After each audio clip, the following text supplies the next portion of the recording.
و مردم تاجیک تقدیر پیشوایی را نصیب گردانید که آن شخص برای برقراری صلح و وحدت ملی، برای از ورطه جنگ برادرکش برآوردن تاجیکستان و بالا برداشتن اقتصادیات کشور کوششی بی اندازه کردند. نام امام علی رحمان برای هر فرد خودآگاه و وطن دوست عزیز و مکرم است. تاجیکان پیشروی و رواج و رونق دولت معاصر خود را با نام اساسگزار صلح و وحدت ملی، پیشوای ملت، پرزیدنت جمهوری تاجیکستان محترم امام علی رحمان وابسته می‌دانند. سنه 16 نوامبر سال جاری به خاطر ارجگذاری به خدمت‌های ارزنده امام علی رحمان بار نخست در جمهوریمان روز پرزیدنت تاجیکستان قید می‌گردد. در دانشگاه دولتی حقوق، بیزنس و سیاست تاجیکستان چاره‌بینی‌ها بخشیده به روز پرزیدنت تاجیکستان ماه پیش آغاز گشته بودند و پیشواز این روز برای ملتمان عزیز در بین دانشجویان 6 فاکولته دانشگاه آزمون انشا در موضوع پیشوای ملت و نسل سازنده برگزار گشت. اشتراکچیان آزمون با دلگرمی فراوان پیرامون این موضوع اندیشه‌های خود را روی صحیفه آوردند. در سطرهای انشای خود آنها دایر به کارنامه‌های پرزیدنت تاجیکستان امام علی رحمان حرف زدند. آزمون انشانویسی در دایره ماهنامه قهرمان تاجیکستان، اساسگزار صلح و وحدت ملی، پیشوای ملت امام علی رحمان برگزار گشت. اینچنین در دایره ماهنامه نام برده در دانشگاه ما ویکترین برگزار گشت. در این ویکترین دانشجویان دایر به حیات و آثار پرزیدنت تاجیکستان سوال و جواب کردند. هر دسته برای به دست آوردن غالبیت کوشش داشت. در کتابخانه دانشگاه باشد چاره‌بینی دیگری برگزار گشت که مقصد از آن به دانشجویان شناس نمودن اثرهای پرزیدنت تاجیکستان محترم امام علی رحمان بود. در این معرفی مدیر کافدره تاریخ خلق تاجیک دانشگاه نامزد علمهای تاریخ جلبگ اسامتدینov سخنرانی کرده دایر به اثرهایی که آید به حیات و فعالیت پرزیدنت تاجیکستان امام علی رحمان بخشیده شده است معلومات داد. بنابر گفته او دایر به حیات و فعالیت پرزیدنت تاجیکستان محترم امام علی رحمان زیاده از 2500 عدد کتاب و مقاله های مختلف ایجاد گشته‌اند. مدیر شعبه طب و نشر دانشگاه اسلام رحیمov دایر به کتاب امام علی رحمان تاجیکان در آینه تاریخ و دانشجویان معلومات داد. اینچنین در این چاره‌بینی کتاب تازه نشر پرزیدنت کشور امام علی رحمان که چهره‌های ماندگار نام دارد از جانب سردار ریاست علم و اینواتسی دانشگاه سید عمران سعیدov به اشتراکداران معرفی گردید.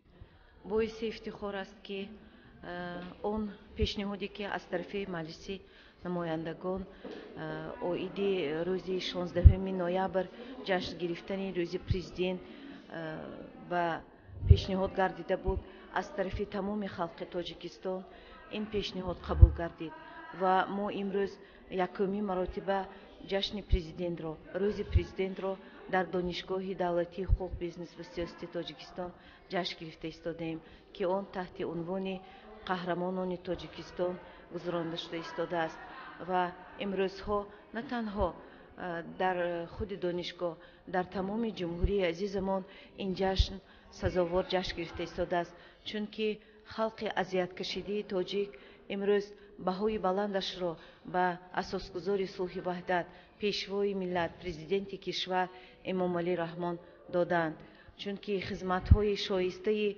این ابرمرد زمان باعث تذکر باعث افتخار هر یک تاجیک و تاجیکستانی است.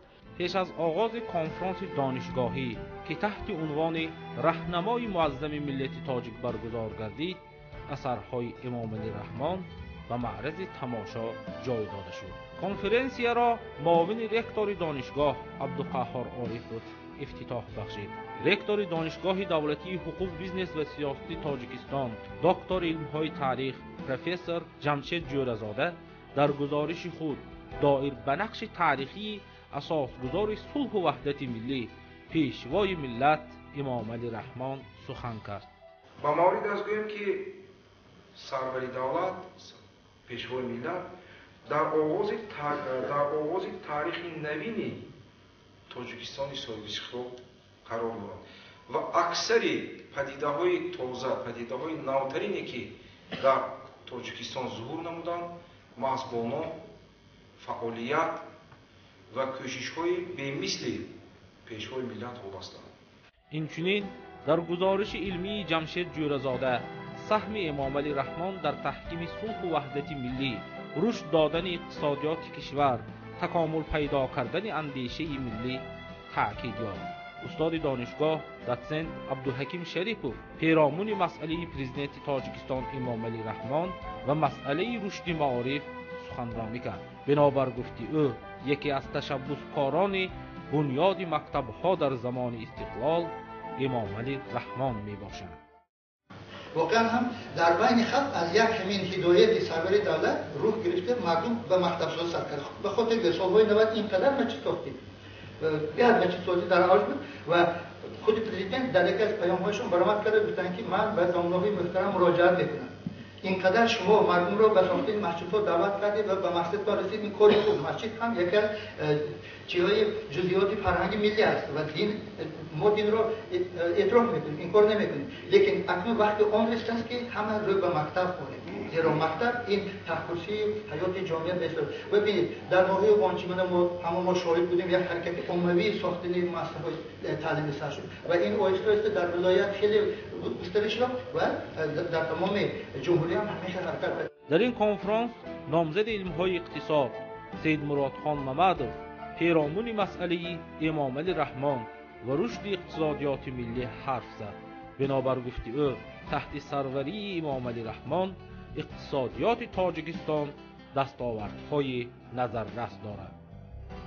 سردار ریاست علم و اینواسیون دانشگاه نامزد علم‌های فیلولوژی سید عمران سیدوف در صحبت خود پیرامون کتاب تازه نشر پرزیدنت تاجیکستان امام علی رحمان چهره‌های ماندگار سخن کرد. هر یک مقاله‌ای که گویا در این کتاب جای شده است میتوانیم همچون یک رساله کوچک نام برد. از جمله کوروش گبیر وقتی که می‌بینیم کوروش گبیر سیاستی عاقلانه دولتدار را پیش گرفته، اعتقاد و عقاید و دین ملت‌های غیر را احترام می‌گذاشت.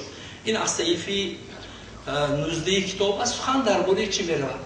هر یک شخصیت تاریخی خوب اینجا درباره زردشت، درباره مانی، درباره مزدک، درباره سپیتمی خب آغاز میشه و چه گفتیم درباره کوروش که به وقتی که سخن می‌رود سروری دولت همچون محقق مهمترین غایه ها، مهمترین مطلب های زندگی این انسان های مقرر کردند و معین کردند که برای چه اینها همچون چهره های ماندگار تا امروز مورد آموزش قرار گرفتند. رکتور دانشگاه کنفرانس را جمع‌بست کرده مشخص از اهمیت جشنگیری روز پرزیدنت تاجیکستان حرف زد. نقش شخصیت در جهان امروزه اهمیت کلیدی بود. آدم شخصیت با تمام احساسش، با محبتش، با صمیمیتش امروز میتواند در همه این تحولات ها نقشی سازنده داشته باشد. امروز پیشوای ملت برای همه ما نمونه عالی و تندرستی، نمونه عالی جانفدایی، محبت نسبت به خلق، نسبت به وطن باشد. در لحظه های تنتنوی در تالار دانشگاه فاکولته هایی که در گذراندن ماهنامه و ویکترین قهرمان تاجیکستان اساسگزار صلح و وحدت ملی پیشوای ملت امام علی رحمان اشتراک کردند تقدیرانیده شده. در ویکترین جای سیوم نصیب دسته فاکولته مالیه، جای دوم نصیب فاکولته بیزنس و اداره کنی و جای یکم باشد نصیب فاکولته سیاست شناسی و مناسبت های بین الخلقی گردید. اینچنین فاکولته های فعال هم قدرشناسی گردیدند. در لحظه های تنتنوی غالبان آزمون انشانویسی هم از جانب ریاست دانشگاه دولتی حقوق، بیزنس و سیاسی تاجیکستان قدرشناسی شدند. نمایش فرهنگی و چاره‌بینی بخشیده به روز پرزیدنت تاجیکستان خاتمه بخشید.